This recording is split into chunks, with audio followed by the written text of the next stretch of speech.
Welcome to the slop farm. Enjoy the video. You begin by validating prerequisites. Check the exact Windows build and ISO checksum, ensure at least 20 GB free, and run as an administrator. Once done, install the Windows ADK and DISM tools so you can mount and modify images. Make a local admin account for creating and testing the provisioning media, then collect drivers, installers, and your unattend. XML.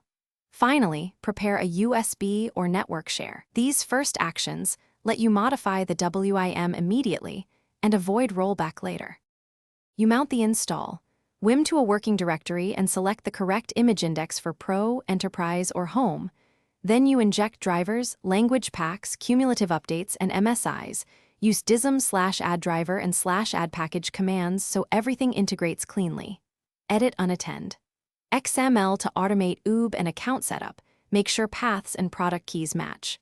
Once satisfied, commit the mount and capture the modified WIM with compression flags to keep size reasonable and deployment reliable.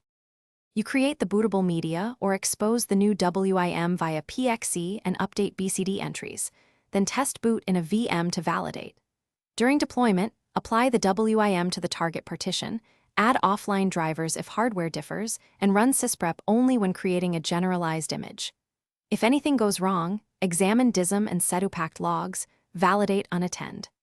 XML syntax, and confirm driver signatures. Fix the specific error, rebuild the WIM, and retest. This targeted troubleshooting saves you time. Thanks for watching. Consider subscribing if we helped you today.